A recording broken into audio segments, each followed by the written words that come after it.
I got lost looking at it. Hi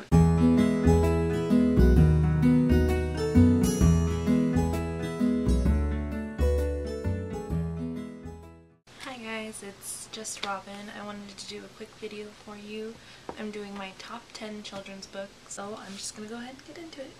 Number 10 on my list would be all of the Berenstain Bears books by Stan and Jan Berenstain. And my favorite of these is probably the Berenstain Bears in the Messy Room. I don't have that one because it's in a box somewhere in my house with most of my other children's books, but here's a few of them. And it follows Mama, Papa, Brother, and Sister Bear. I know, creative. But I was always really amused by these when I was little, and we had a lot of them. Number 9 on the list is all of the Amelia Bedelia books, and that's by Peggy Parrish. It follows Amelia, and she is eccentric, to say the least. And a lot of things that she tries, she doesn't always do well, or she misinterprets, and it's just funny. And I like these books a lot because my mom used to read them to me in bed, and these are the only books I can ever remember my mom reading to me, so I hold those dear. The next book is Super Fudge by Judy Blume. I really like this book because it's funny. Peter is actually dealing with his little brother Fudge, and they're going through a lot of new changes, like a new family member, and they're moving, so he's sort of dealing with all these tough issues, but it was really funny. And that made number 8 on my list. Number 7 on my list would be all of the Babysitters Club books by Anne M. Martin, and it follows, a group of friends that decided they were going to start a Babysitters Club. Everybody probably already knows about it, but I had all of these books when I was little, and I read all of them. I'm slowly starting to collect them again because of nostalgia, but I picked this one because Marianne was my favorite of the babysitters. And another book that was by Anne M. Martin and Paula Danziger, it's actually called P.S. Longer Letter Later. This book I really enjoyed because it followed two best friends who had moved away from each other, and it's all their letters sent back and forth, and it actually took me a while to find this version of the book that I remember checking out of the library all the time when I was little. But I finally found it, and I hope to reread it again soon because it was a really cute read. Number 5 on my list is the Hidden Children series by Margaret Haddix, and this is a kind of creepy one because it's in a society where you're only allowed 2 children, and the third ones either have to go in hiding or, well, they are hiding among them.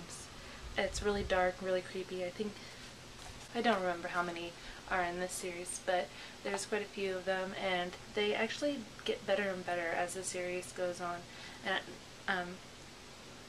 the first book is about a boy, Luke, and he's actually in most of the other books in the series also, but it all follows this revolution, bringing all of the shadow children out of hiding, and it's creepy and it's adventurous, and as a kid I loved these books. Number 4 would be C.S. Lewis's The Chronicles of Narnia books. My favorite was The Lion, the Witch, and the Wardrobe, and Devin actually bought me this old classic set, which was really nice of her, because mine got sabotaged. It follows 2 brothers and 2 sisters, and Lucy is actually the first to find this land, and it leads into this whole series that takes place in Narnia, and most of you have already heard about it. This is one of these stories that never gets old, and I can read over and over. So I enjoy all of the Roald Dahl books, but making number 2 and 3 on the list are the BFG by Roald Dahl and all of the Charlie and the Chocolate Factory. So Charlie and the Chocolate Factory and Charlie and the Great Glass Elevator. And this is a bind-up of both of the books, and I also have the other add-on chapter, Charlie and the Golden Ticket. It's just a fun story. I love the old movie and the new movie, and books are just one of my favorites of all time. Definitely high on my list. BFG follows Sophie, who meets a giant, and he actually turns out to be very friendly, so that's what it stands for, a big friendly giant. I know a lot of people have read these, but it was one of the first like chapter books that I got into when I was little, and I really enjoyed them. Everything by Roald Dahl. And of course, making number 1 on my top 10 list is Harry Potter, the whole series by J.K. Rowling.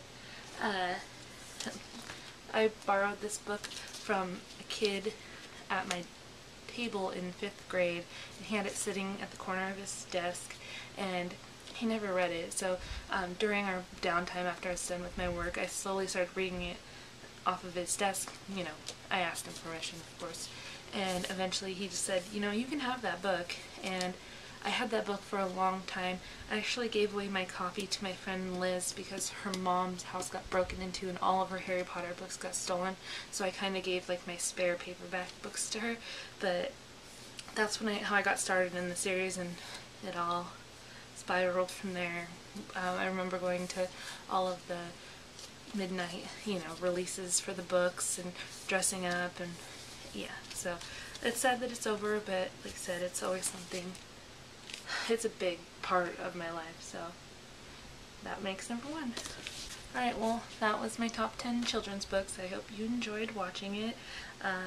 Let me know what your top 10 children's books were, or if you enjoyed any of these ones, and I will see you guys next time, hopefully with Devin.